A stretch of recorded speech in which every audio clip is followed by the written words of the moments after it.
Welcome back to Train Signal's Citrix XenApp training. You're watching Configuring Printing lesson.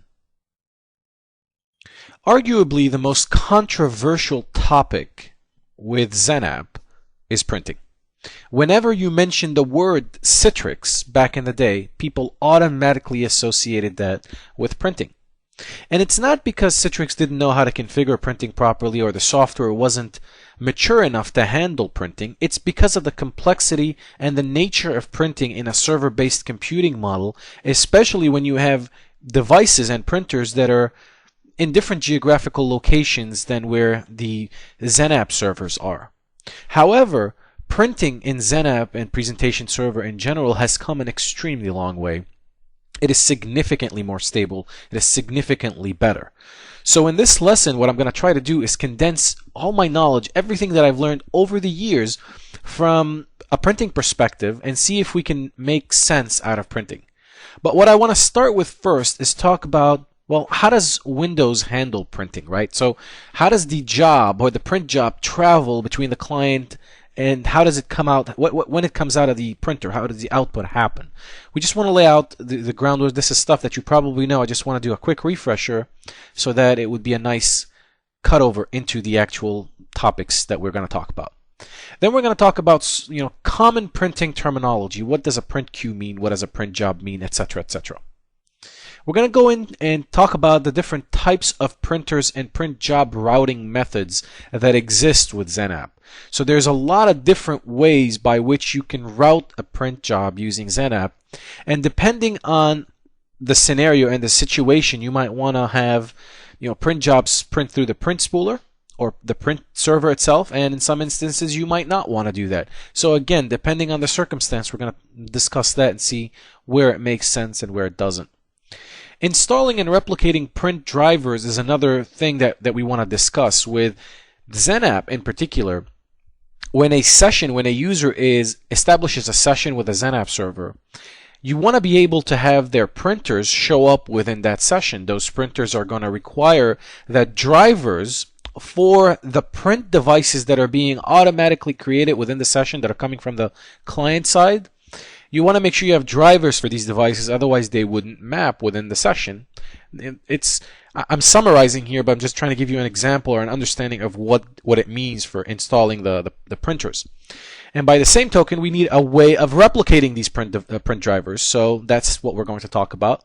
Then we're going to talk about printing policies. What can you configure within the Citrix policies as it relates to printers? If you remember, we skipped over that section within the policies. We're going to talk about how you can use the ICA client print configuration tool, how you can publish that to your users and give them a little more control over how they can configure certain aspects of printers within the session. So if they don't see the printer they need, maybe they can use the ICA client printer configuration tool and configure a printer or configure certain aspects of the printer. And we're going to talk about mobile users and printing. This is going to be one of the most interesting topics of the lesson is, well, if user has an iPad and they're traveling across the campus and all of a sudden they're on the 56th floor and their printer is on the 2nd floor, but there's another printer close by, how do they get access to that printer automatically in some form of proximity printing? I think that's going to be a lot of fun. All right, so how does Windows printing work, right? So the first thing that happens is you'll notice here you have the user and a workstation. This user is going to initiate a connection to the print server. This is our print server. The client is going to initiate this connection. The second thing that happens, the print job is going to spool at the print server. This is what the client wants to print, so this job is now going to spool. The second thing that's going to happen is it's going to add the print job to the queue. And the queue is just like a holding place, right, where print jobs go to get processed, and then it's going to process that print job and send it to the actual print device for printing. So this is the entire process. There's like 4 steps of getting from the client to the actual printer, sends it or makes a connection to the print server, sends the print job where it spools here, it converts the print job into a file that the printer understands, puts it in the queue will process it, and then it will send it out to be printed from the actual print device. Alright, from a common printing terminology perspective, I want you guys to be aware of certain things. So a print server is a regular Windows server, in this case, it could be, which holds queues for the different print devices. So instead of attaching printers directly to devices, you're attaching these printers to a print server, and all the spooling happens on the print server, and you're managing the queues on the print server, etc., etc. So it makes management of the actual print devices a little easier, especially if you're in enterprise. The printer device is the actual printer itself, the physical printer that outputs the paper. Now, when we say printer or printers, the terminology is referring to the logical representation of a printer within Windows. So it's like the printer icon within Windows. That's what's referred to as a printer or printers. So it's important here to understand the difference between printer device and printer or printers, because people commonly mistake those.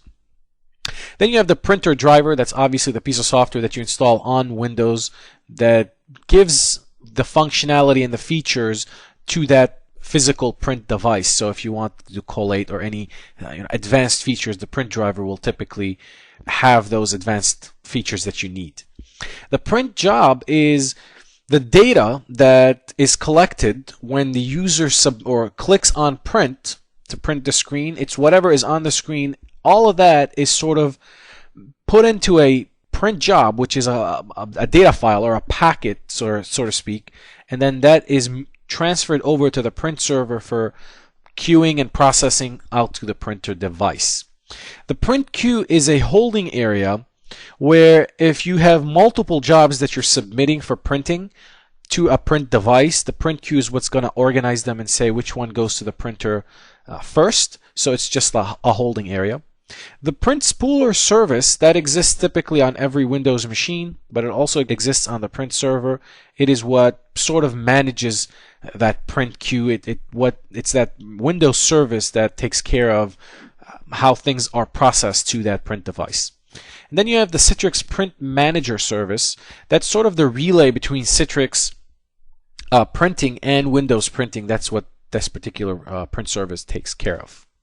So these are just terminologies that I wanted you to be aware of that are important and that might be important for you on the CCA exam if you're going to sit on that particular exam.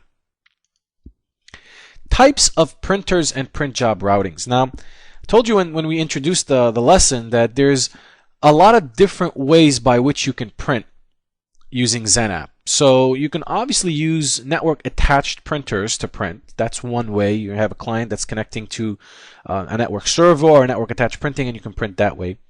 You can also have something that's known as server local printers. So your XenApp server can have printers attached to it. So in essence, the XenApp server becomes sort of like a local print server, if you want, so that the users that are connecting to that XenApp server have direct access to the print server that's connected to it. So it could be connected via an Ethernet cable, it could be connected via LPT, whatever it's connected via, it's a local printer to that server, and users connecting to that server have direct access to it.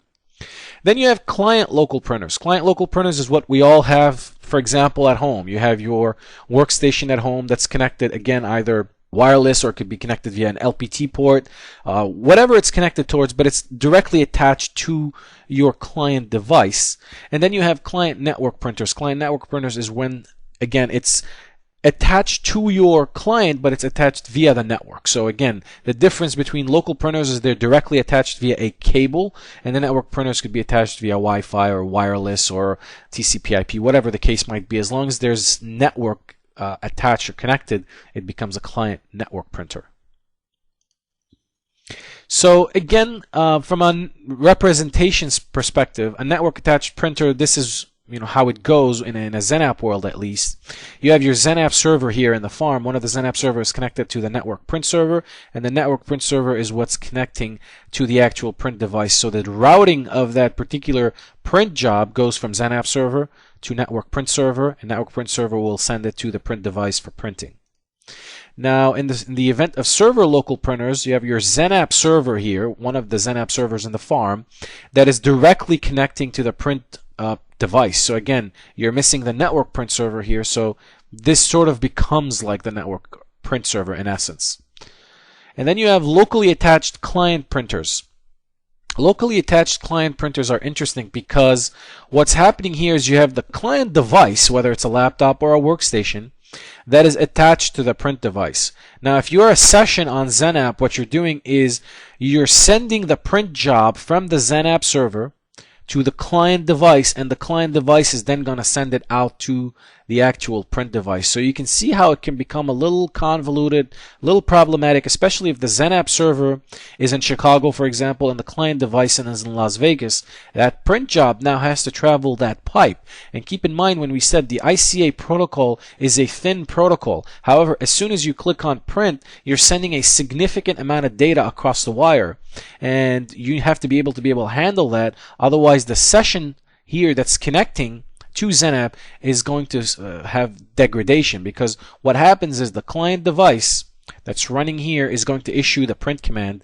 It's going to spool a job or do whatever it needs to do with the job, send it back to the client device that's then going to send it out to the printing device. So we want to see if we can avoid this, maybe have an easier method by which we're transferring jobs to the printer device without having to cross all these WAN links if possible, and avoid the session degradation that would cause.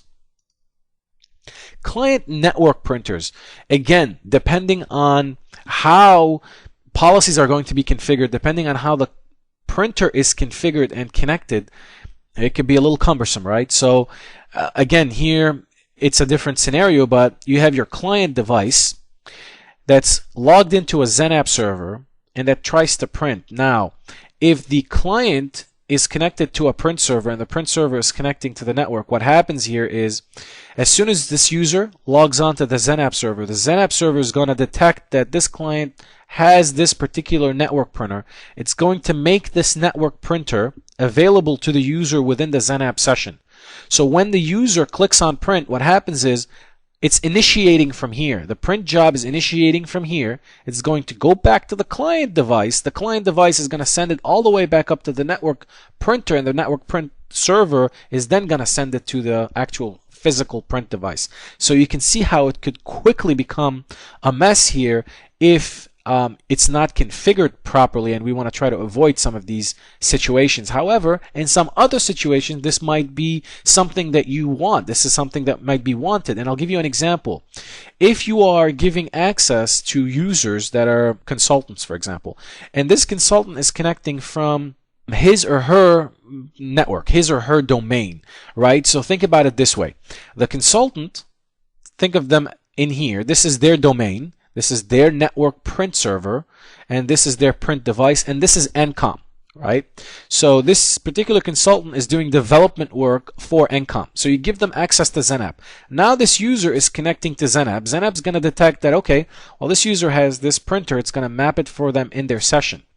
Now, if you were to make a direct connection between XenApp and the actual print device, it wouldn't work because the XenApp server is in a different domain. It doesn't have access rights to this printer or the print server for that matter. So what happens in this case is when the user prints, it's going to send that print job back to the client, and the client is going to send it to the print server that he or she has access to, and that's going to come out and print. So again, like I said, there's different methods by which you can skin this cat, and depending on the circumstance and what you're trying to accomplish, you might want to use one approach versus another.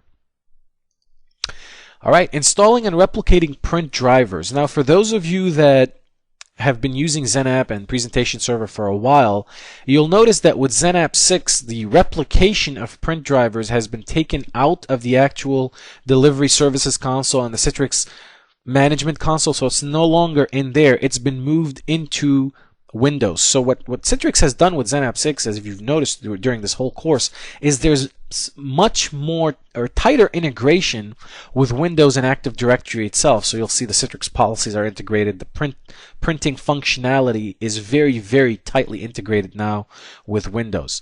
So what we're going to do is now to replicate printers, you'll have to leverage the PowerShell command script engine to use that comes with Windows 2008. Now, for those of you that don't know, Windows Server 2008 R2 will give you PowerShell by default, so there's nothing more that you can do. But what I wanted to do here is give you a link where you can download and install Microsoft PowerShell.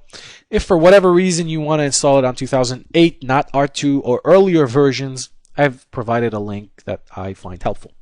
Now, in addition to PowerShell, what you want to do is download and install Citrix XenApp 6 software development kit, and I've given you the link where you can go get that. That's going to allow us to install and enable all the commandlets that Citrix gives us in order to augment PowerShell or leverage PowerShell to replicate print drivers and be able to talk directly to the Citrix backend engine that will allow us to do that. So those are very important. And the other thing is, well, now you'll notice that with the Delivery Services Console in XenApp 6, the printer's object is no longer there. It's been completely taken out of the Delivery Services Console. That's again because of the tighter integration that XenApp now has with Windows. So what you would have to do is add the role of print and document services within your XenApp server in order to leverage printing and be able to install drivers and later replicate them. So we're going to talk about that in just a second here.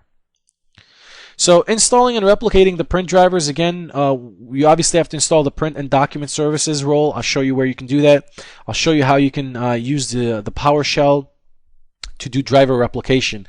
Now, I brought up this slide because I'll be doing a lot of copy and paste out of this particular slide when we do the replication, but I wanted to give it all to you in a sort of in a single location where you can pause the video at any point, and if you want to copy some of these commands, you could, just to follow along. And when we get into doing the actual process, I'll tell you exactly what each one of those commands does, so I'm not going to spend too much time on it now, but I just want you to know that I'll be doing a lot of copying and pasting from here, and I'll explain to you guys how to construct this and replicate drivers. Now, printing policies. Now, when we were discussing Citrix policies in general, we skipped over the section for printing. Now we're going to come back and visit it in this lesson. But from a printing policies perspective, there are several policies that affect printing directly. From a printer provisioning perspective, the first thing we'll talk about is auto-created client printers, which means that as soon as the client establishes a session with XenApp, XenApp is going to detect what printers are locally attached to that client and make them available through the session. Now that'll only work if you have the auto-created client printers policy enabled. Then we're going to talk about session printers. Session printers is a way for you to augment what the user is getting from a printer's perspective. So they're automatically getting their auto-created client printers. But if you want to make available certain network printers for users in a certain area, you can add those via policy, and we'll talk about that as well. Then we're going to talk about printing directly to the network print server. What are some of the advantages? And I'll show you the policy where you can go and enable that so it's printing directly to the network print server and not having to go from XenApp to client to network print server to the print device. And again, depending on the situation, you might want or not want that. Then we're going to talk about drivers. So all of this is great when it comes to printing, but we still have to handle drivers, right? So drivers are important. We're going to talk about driver mappings and why that's important. So when the user, sometimes the driver that's installed at the client level for a client operating system like Windows XP or Windows Vista or Windows 7, that driver name might be different than the same driver being installed on a server operating system like Windows 2008 or 2003. So what happens, in order for auto-created client printers to work, it has to have the same name of the driver that maps between the client and the server. And if that doesn't happen, the printer isn't going to map. So I'm going to talk about, well, how do we do driver mappings? Another use case for driver mappings is if you have a client device or a client printer that is an off-brand, or you bought it for free or you got it for free, and the driver isn't necessarily a great one and doesn't have an alternative for server class drivers, you probably want to map a different type of driver to this. So, the HP LaserJet 4 or the HP LaserJet 3 is a very generic print driver that works with almost any type of printer. So if you have, I don't know, maybe an Oki Data or some kind of a Dell printer that doesn't have the equivalent server operating system driver, you might be able to map an HP LaserJet 4 to it and it'll still print fine. Then we're going to talk about the universal print driver and its use cases. UPD is significantly helpful because of the driver mapping issues, because of incompatible drivers, because of stability that print drivers can introduce. The universal print driver gives you that baseline that you can use for across all printers. and it gives you enough functionality to get the job done. Now, it won't give you all the advanced features that are specific to that printer. If you want to give the users access to all of the advanced feature that that printer offers, then there's no way around the native printer. But if you wanted a way to standardize print drivers and make one print driver work across the different types of printers out there, the universal print driver is a fantastic solution. Then we're going to talk about limiting printer bandwidth. Again, like I said, the ICA client or the ICA protocol is a very thin protocol. However, as soon as you click on print, you take it from being very thin to being very, very cumbersome and huge, and you're sending an immense amount of data across that wire. So what we want to do is, in order to make sure that the session doesn't, the user doesn't see session degradation, we want to limit how much bandwidth printing is allowed to consume. Now, that could be significant, especially when you're dealing with those WAN locations, and I'll show you how you can do that with printing policies as well. And finally, we're going to wrap up the lesson by talking about mobile users and printing. We live in a mobile world, and we've been saying that throughout this course. What do you do with those users that have iPads and iPhones and netbooks and Zoom devices and all sorts of nets and eyes and whatever that are roaming across the campus that want to be able to print? However, they don't want to necessarily be able to print to the printer that's configured via the login script that you're giving them or anything like that, because that printer might be very, very far. How do you do it so that users can print to a printer that's closer to them? Well, we're going to talk about how you can do that, and you can very easily configure that. So based on the client IP address that the device has at the time, we can present printers that are in that area. That's called proximity printing, where, especially if you have the network set up properly, and this is essential for this to work. Let's say you have 5 floors in the environment, right? And each floor has its own subnet. If the user is on the 5th floor and they have an IP address from a DHCP server on the 5th floor, what's going to happen in that case, it's going to map printers that are on the 5th floor so they can print to them, etc., etc. This is again dependent on how well the network is properly configured and segmented. Another way of doing this is called smooth roaming or workspace control.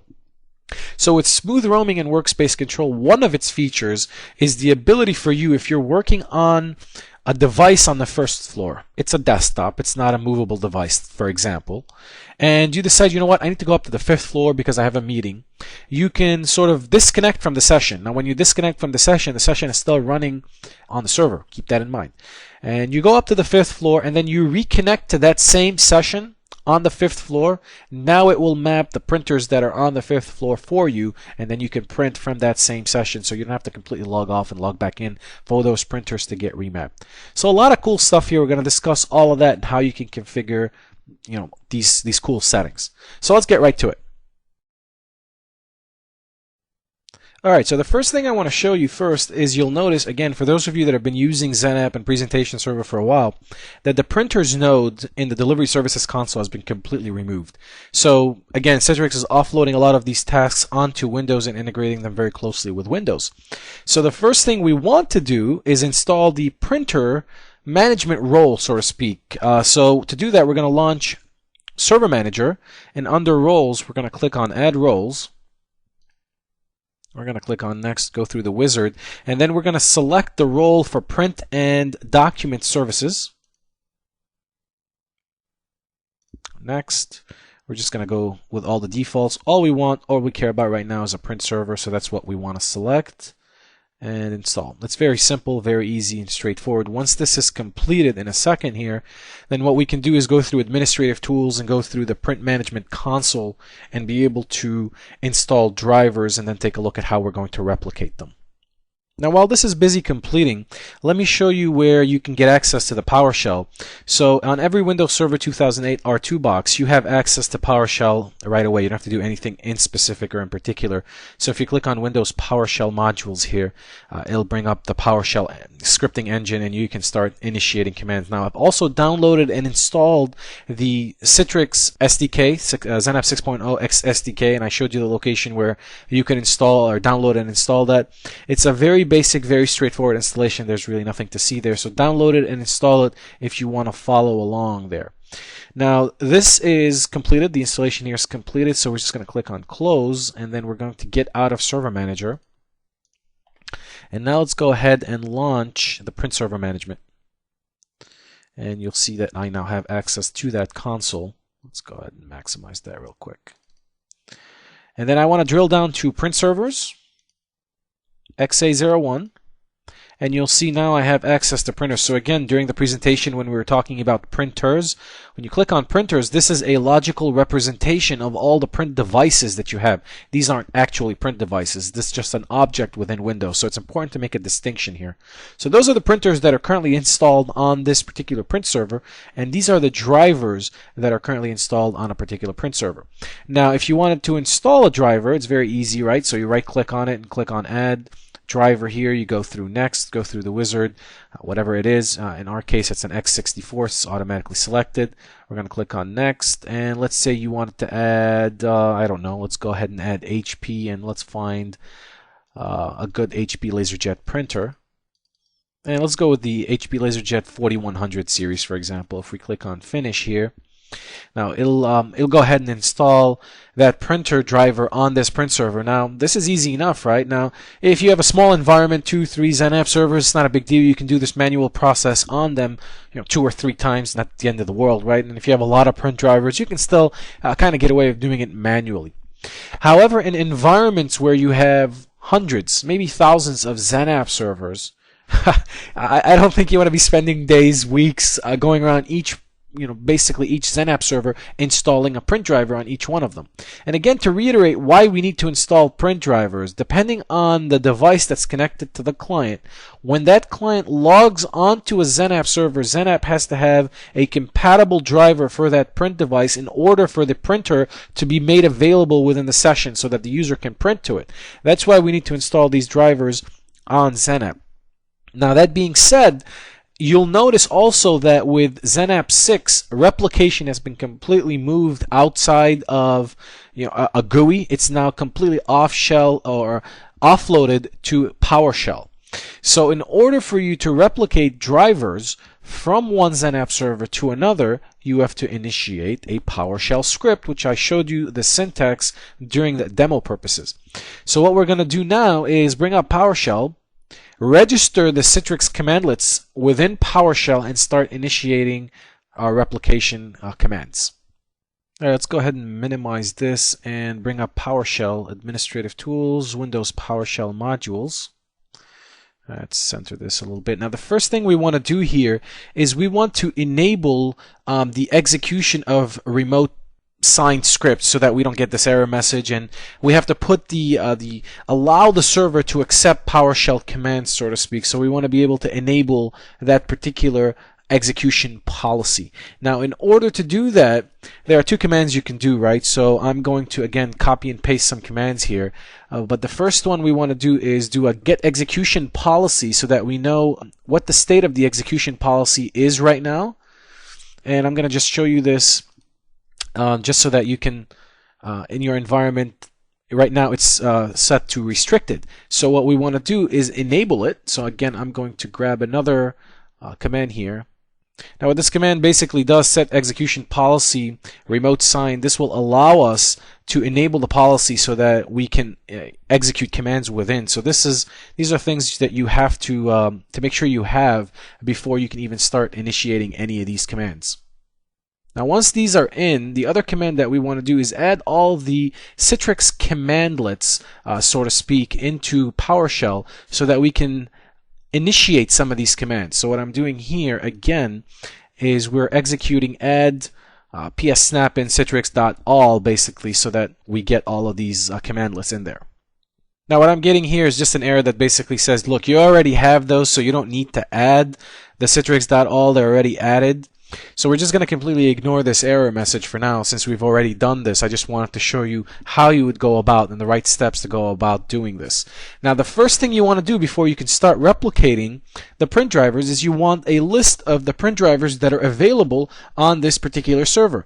Now in the print management console here, we saw that we know all the print drivers that are available, but if you wanted an easy way to see those drivers within your PowerShell here, if you wanted to construct that particular driver inside of your script, you can initiate the following command. Now here's what I'm doing here. I'm doing get XenApp print drivers, and then I'm specifying which server I want to get the drivers from.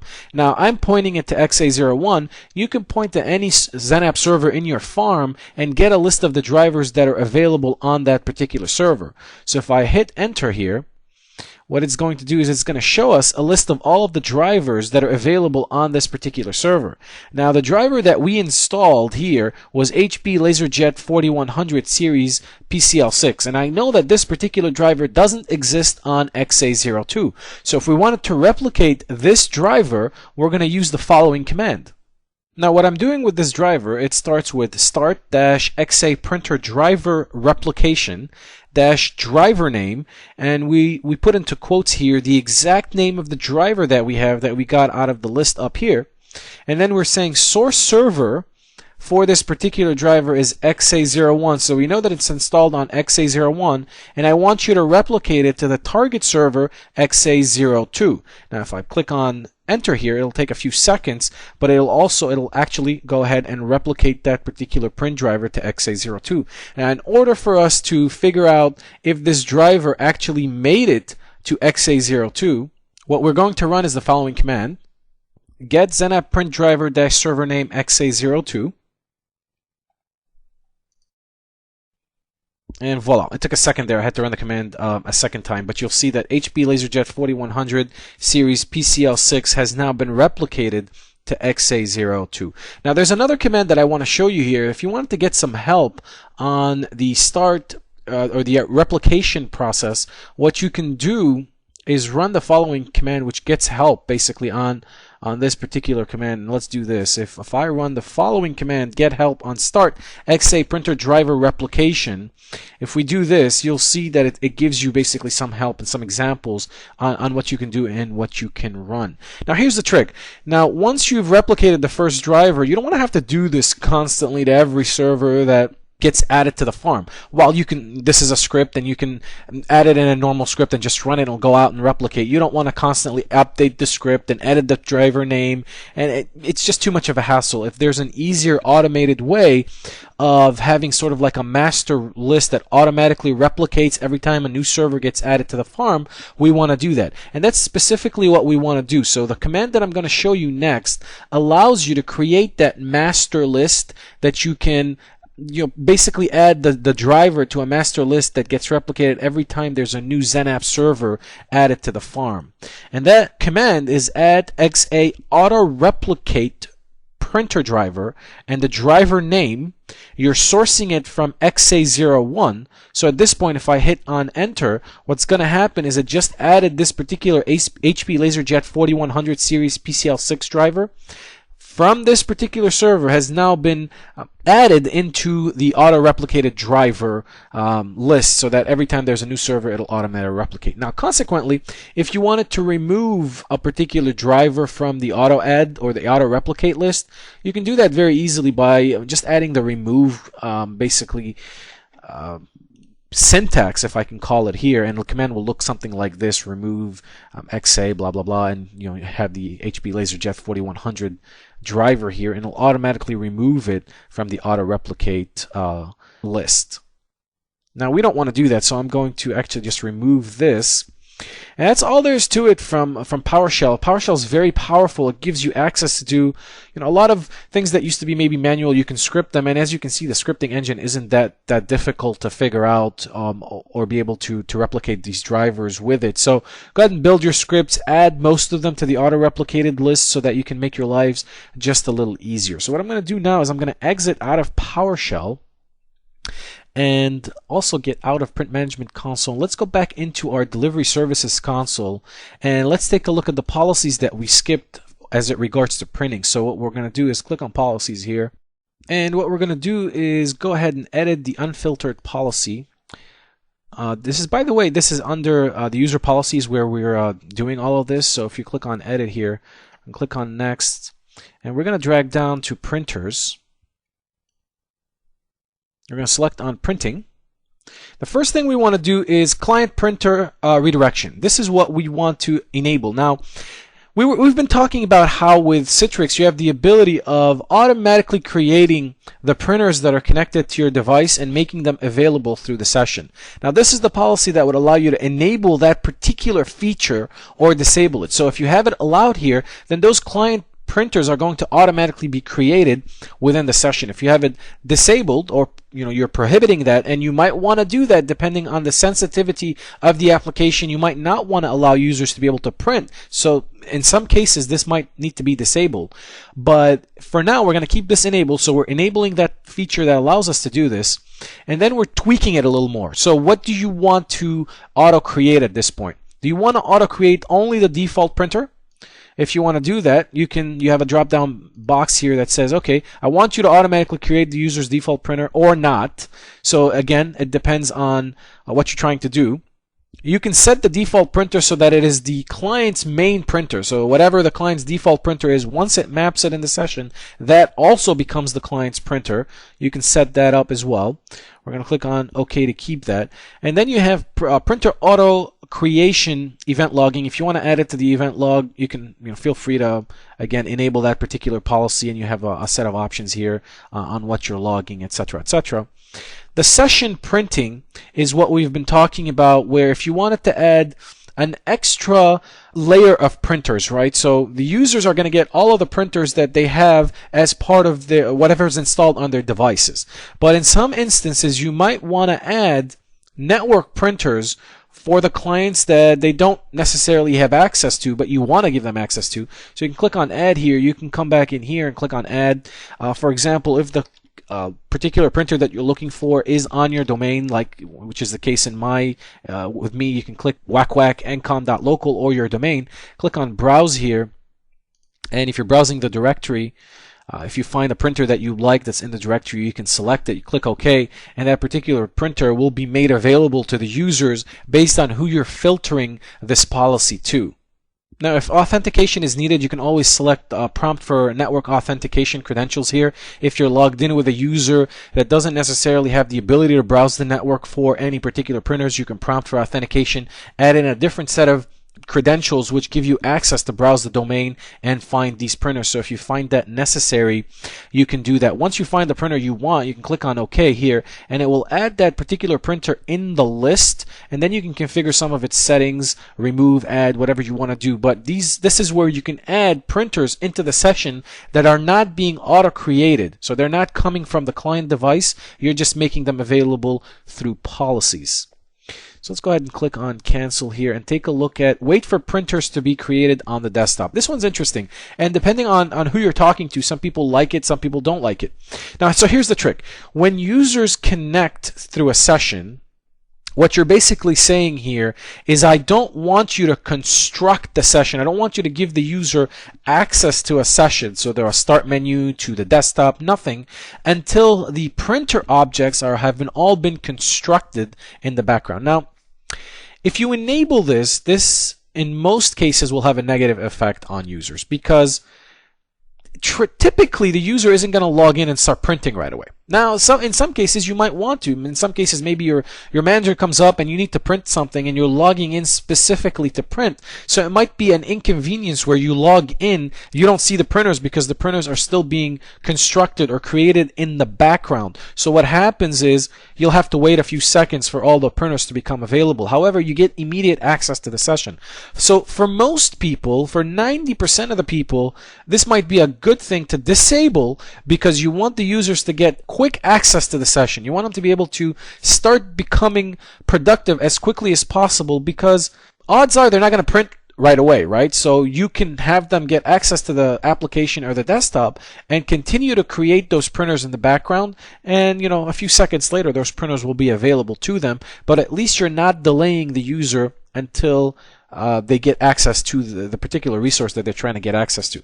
So again, depending on the circumstance, depending on the users, you might have this disabled or enabled. In most cases, this will probably be disabled, because it improves the user experience and gives quicker access to the session.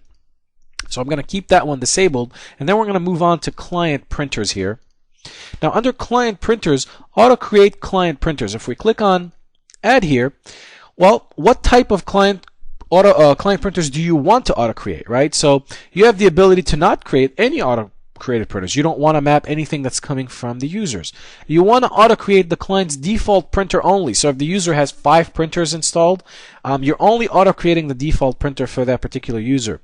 You might also want to auto create local non-network client printers. So what happens there is you're giving the user access to their local printers, but you're not giving the user access to their network printers from the device. So if the user has network printers and local printers, what's going to happen is when they log on to the session, those local printers and the network printers are going to automatically be presented in the session. And if the network printers are also being given to the user through the session policy, for example, now there's way too many printers that are made available through that session. And depending on which printer the user selects, it affects how the print job is routed. Let me give you an example. If you're mapping the network printer that is associated at the client device, if you're mapping that in the session and you click on print, the print job is going to spool on the XenApp server. It's going to be sent down to the client device. The client device is then going to send it to the network printer server, and the network print server is going to send it to that network printer. So you'll see here it's not a very efficient way of doing it. The only time you would want to use something like this is if the users are connecting from a different domain where you don't have access to the network print server or you don't have access to that printer. This might be useful. But if you're talking about your own organization, you might not want to do that, and you might want to give them direct access to the printer so that the XenApp server communicates directly to the network printer or to the network print server and bypasses that particular hop. Now again, depending on where the user is and if there's a network print server local to the user, depending on the circumstances, you might want to have this enabled or disabled, but I want you to be very aware of it because this can have significant effect on how printing is handled. Now you can also auto create all client printers if you wanted to, so let's go ahead and do that for this particular example. Click on OK. Client printer names, this one for the most part it's always going to be standard unless you're using with you're dealing with some legacy printer names and maybe MetaFrame XP or some older version of MetaFrame or very old printers. You might want to enable legacy printer names, but for the most part standard names are going to be just fine. Direct connections to print server. Now, again, this is what we've been talking about on how you want to route those particular print jobs. And again, you're going to have to make sure you're tweaking that correctly. But if you have a XenApp server and a network print server that are on the same LAN, what you're doing is you're directing the network traffic directly to the print server and not having to send it back to the client and the client sending it to the network print server. That whole scenario that we talked about. So again, this might have a good effect, a positive effect, or a negative effect. For the most part, this should be enabled unless there are specific instances, a specific scenario where this is disabled, then you would select that. So I'm going to keep this enabled for now. The printer property retention policy here, what this allows you to do is where do you want to save the printer properties, the settings that the user makes for that particular printer. Do you want to save it in the profile if you're using some kind of a roaming profile, or do you want to save it on the actual device, the user's device itself, or do you not want to retain it at all?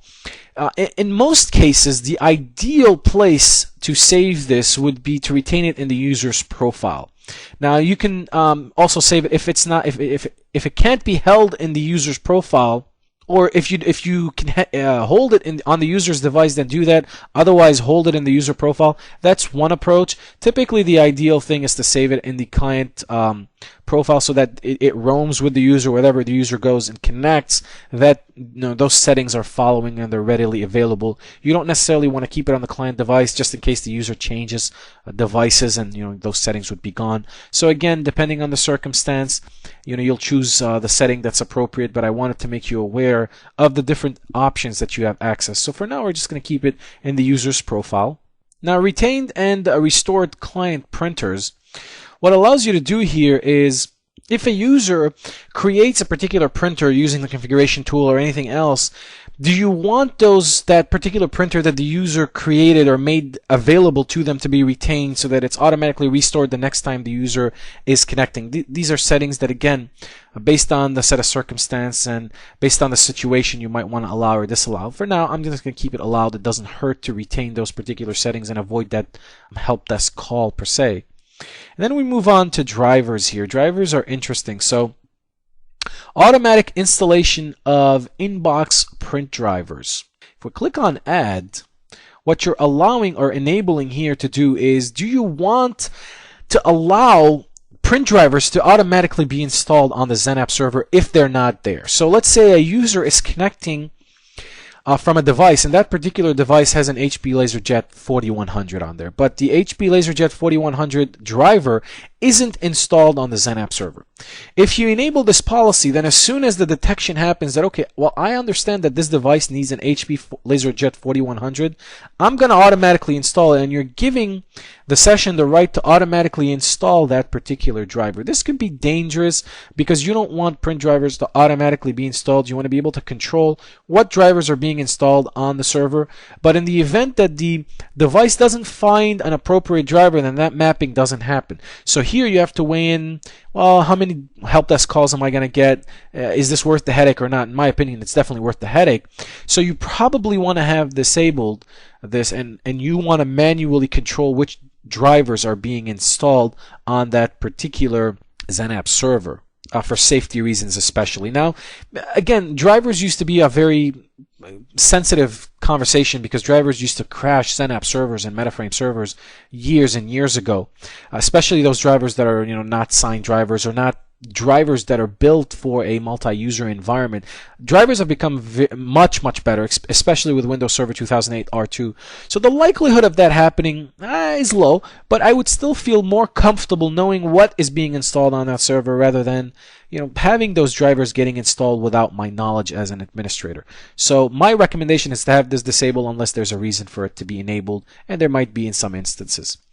Now again, printer driver mapping and compatibility. You might want to map a particular driver on the server that is not necessarily the same driver that's installed at the client, but you know that this driver will work with this printer, and it's a more stable driver from a server operating system perspective. Now, as we mentioned before, in order for the auto creation to happen, the client driver name that's installed on the client workstation and the driver name that's installed on the XenApp server have to match. It cannot be different names, otherwise the mapping doesn't happen. And depending on the manufacturer of the printer and the manufacturer of the driver, those printers might be different for client operating systems than they are for server operating systems. Now granted, this has been improved over the years. Years ago, this was horrible because they would be completely different. Today, in most cases, they're the same, they're identical. So you can map the exact same, or you don't need to do mappings for those particular drive names. But drive mappings come into effect if you're trying to map a different driver than the one that's installed on the client. So I'll give you an example. Let's say you buy an off-brand printer, an Encom printer. One of them exists in the world, and you can't find a suitable driver to install on XenApp. So what you do is you take sort of like an HP LaserJet 4 driver. You take a driver that you know is generic. It'll work with almost any type of printer, and you're comfortable with that driver. You take that driver and you map it to the Encom driver that came with your printer, and now when the Encom printer is trying to connect through the session, it's going to be mapped to an HP LaserJet 4, and when it goes to print, you're going to use that driver to render the packet or render the data file that you sent to the printer for printing. That could be very helpful and very useful. So let's say the Encom driver is called Encom driver. What you can do is say, all right, if you see this particular driver coming from the client, I do not want you to create it. You can allow it, of course, but you can also say, I don't want to create it. This printer doesn't work. We've tried it. You don't want to deal with it. You do not create when it detects this. You can also say, I want you to create it with a universal print driver. This is an excellent option when you're trying to map these printer drivers that can be cumbersome or can be a hassle to deal with. You probably want to create them with a universal print driver. Now, in the odd instance where you want to specify a print driver for the mapping, you can also do replace with, and then you can find a particular print driver that you want off of your XenApp server. And let's say we want to go with let's go with the HP LaserJet 4100 that we added here. Click on OK. If we click on OK, now you've just created a mapping between NCOM driver, which is replaced by HP LaserJet 4100 when this particular driver is detected. So this is, again, a way for you to map these printer drivers so that you're providing the best user experience possible for your users. And now we get to universal printing. The universal printer, like I said, is a very generic, very standardized print driver. So think of it as the HP LaserJet 4. That driver would work with almost anything and any printer. So think of the universal printer as that type of driver. It won't give you all of the features, all of the bells and whistles that come with the native print drivers for that particular print device, but in most cases it's good enough for all of the users to get about getting their print jobs, getting the functionality they need out of it. So what we're doing here is auto create generic universal printer. So if we click on add, here you're enabling it or disabling it. So let's say we want to enable this. We're going to click on OK. And then what you're doing is universal driver priority. So let's click on add and take a look at what that means. So depending on the type of print job that's being submitted, you might want to use the universal print driver, or you might not want to use the print driver, right? So if you detect that it's an EMF print job that's being created, this is the job in its rawest format, you might not want to use the universal print driver to process these types of print jobs, right? So if you click on edit here, you can accept it, change the format, you can add another one, you can click on new and add a new type of format for this particular file. So what you're saying here is, all right, well, what do you want to use the universal print driver for? And you're selecting these values and they're prioritized. So if it's EMF, then it's going to go with a print driver. It's XPS, it's, this is the priority list, and you can move it up or down based on how you're prioritizing the type of print file that you want to print. For the most part, you leave this at default. You don't have to move it or change it or anything like that. But if you feel that there's a need to prioritize them, and maybe you want the PCL4 to be higher than EMF, etc., then this is where you can come in and make those changes. Now we go into universal printing, and what you're doing here is saying, all right, well, when do you want to use the universal printer driver, right? You want to use universal print driver only if the requested driver is unavailable. So the user is connecting, that session is being created, and all of a sudden there's a printer that doesn't have its equivalent on the print server or on the XenApp server. What do you want to do? You want to try to install it automatically. If you have a drive mapping or a driver mapping, great.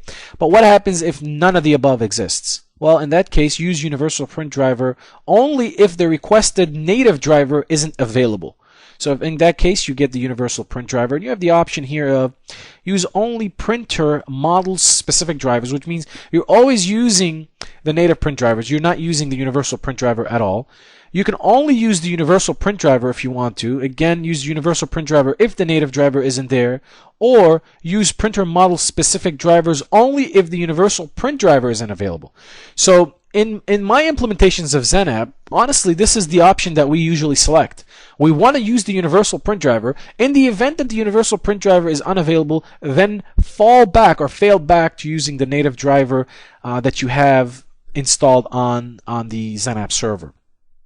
Again, the universal print driver, for the most part, is more than enough to get around all the printer requirements that the user is going to need. Now you have the universal printing preview preferences, which you can enable or disable. They'll be up to you, and you have several options here to control if you want to enable or disable previewing of print jobs that are using the universal print driver. Now, this is all there is to it from a printing policies perspective. The only other thing that I wanted to show you was how you can manage the bandwidth of printing when it comes to printing through ICA. So again, as we've been saying all along, ICA is a very thin protocol. It usually deals very good with graphics, and it's very optimized for mouse clicks and keyboards, etc. across a WAN. But as soon as you hit that print button, all of a sudden all the thinness out of the ICA is taken out, and the ICA has all of a sudden a lot of data to deal with. So there's got to be a way for you to limit how much printing consumes out of this bandwidth, so that the session that doesn't degrade too much and the user doesn't lose that user experience per se. So what you want to do is limit the bandwidth that printing is allowed to use. So what you want to do here is you have two policies you can deal with: printer redirection bandwidth limit. click on add here, you can control that in kilobits per second. And this is where you set the maximum allowed bandwidth for a session, how much you're allowed to consume as far as bandwidth is concerned in kilobits per second. Don't set this too low, because if you set this too low and a user tries to go and print and there's not enough bandwidth to process that particular print job, it'll take hours, and then you're going to get a different type of call because they can't print fast enough. So again, this is going to depend on your testing, and you need to come to a value here that makes sense in your environment, that gives them an adequate experience when they click on print, but doesn't consume all the bandwidth that's available where the session degrades and kind of defeats the purpose. So set it accordingly, and this will probably take some testing here to do. The other option that you can do is printer redirection bandwidth with limit %, right? So instead of setting an actual value in kilobits per second, what you're doing here is you're setting it from a percentage standpoint. You can do 10% of the bandwidth that's available, or 5% of the bandwidth that's available, so on and so forth. And that's all there is to it, really, from Citrix policies as far as printing is concerned. Now, what I want to talk about a little bit here is what we talked about in the presentation, which is proximity printing. I mentioned that, for those mobile users that are roaming across the campus, you want to be able to give them access to printers depending on where they are, and specifically, you can filter it to give them a different printer based on where they're connecting from, like the IP address that they have on their device, if your network is segmented properly. Now, to do that, I'm just going to show you real quick here that we talked about when we were in printing.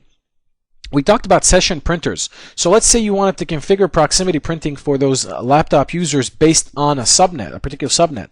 So what you would do here is, you'll add the printers that you know are going to be part of subnet 192.168.1.0 through 255. So you'll add those printers. Now, when you're done and you save this particular policy, what you want to do here is you want to filter the policy based on that client IP address range. Now, we can't do this to the unfiltered policy, so let me just show you real quick.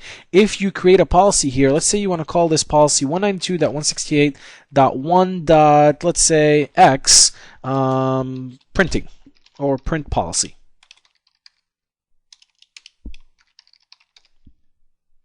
And we click on next. You go through all the printer configurations that you want. Once you're done, we want to filter this based on client IP address, right? So if I click on add here and we click on it here, you're allowing it and you're giving it an IP range per se. Let's say anyone coming in from 192.168.1.star. So that allows it. You can also do it by doing 192.168.1.0 through 192.168.1.255.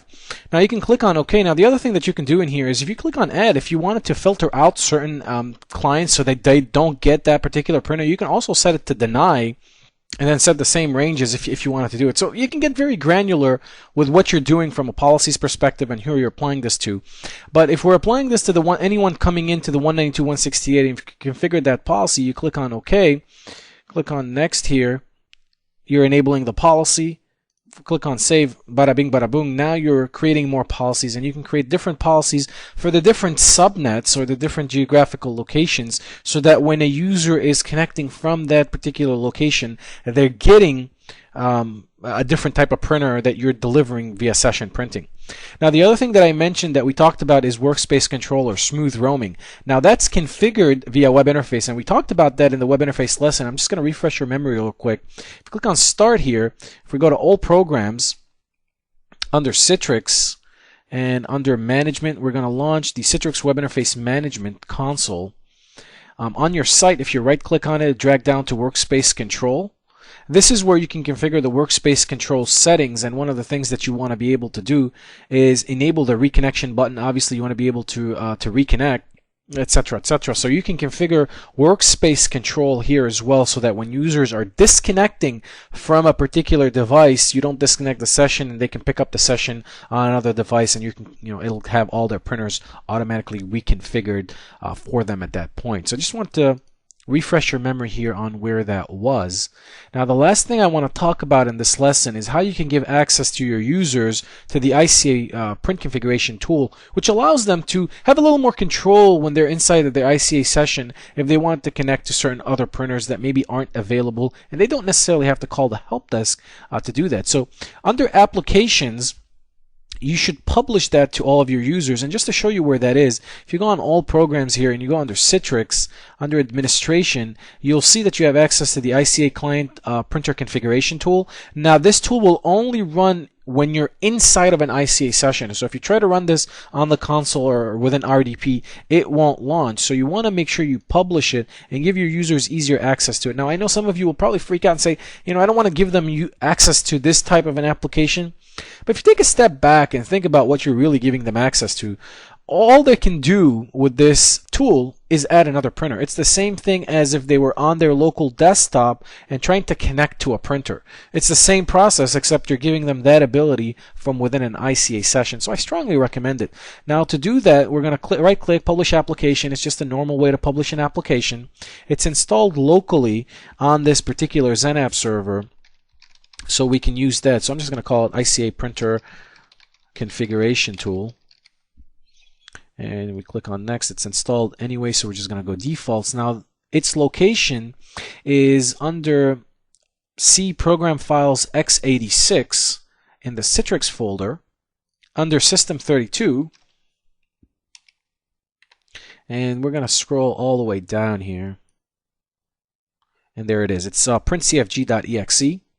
So once you select it, you can just go through next all the way and just publish that to your users. We've done this 100 times, so you guys have seen the process. But I just wanted to show you where you would go to make this particular tool available and what it's used for. So again, I strongly recommend you make this tool available, make your users aware that such tool exists so that they know that when they're within their ICA session, they can use this tool to grab printers that might not necessarily be available to them otherwise. And that's all there is to it from a printing perspective. So let's go ahead and switch back to our presentation and recap what we've learned. I was just thinking, after this entire lesson, you guys have it easy. You guys are spoiled, really. I used to remember when we used to pull our hair just trying to get printing to work, and this is back when it was WinFrame and MetaFrame and MetaFrame XP and all that. Dude, it's so elegant. It's so nice with XenApp 6 now. It's so easy, and you look at it and you're like, oh, this is not too bad. After I take a step back and I'm like, I gave all that, that opening statement about printing, and now I'm looking back and it's not that bad. These guys have it easy. So what did we cover in this lesson? We talked about how Windows handles printing, how it moves from the client device to the print server to the print device itself, and how the job is routed, and etc., etc. We talked about common printing terminology, like the actual printer means the logical representation of the physical printer within Windows. It's the icon, basically. We talked about print queues and print jobs and print devices, etc. We then moved on to talk about the different types of printers and print job routing. We talked about network attached printers, server local printers, client local printers, client network printers, etc., etc.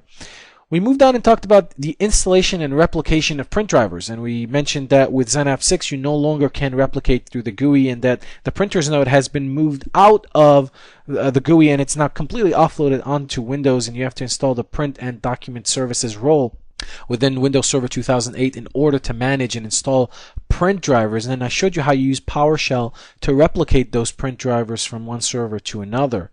And then we talked about printing policies. We went back into the Citrix policies and discussed the different types of policies that you have that relate to printing in particular. We talked about universal print drivers, the native print drivers. We talked about bandwidth limitations and how you can set that accordingly within the print driver policies or within the print policies themselves.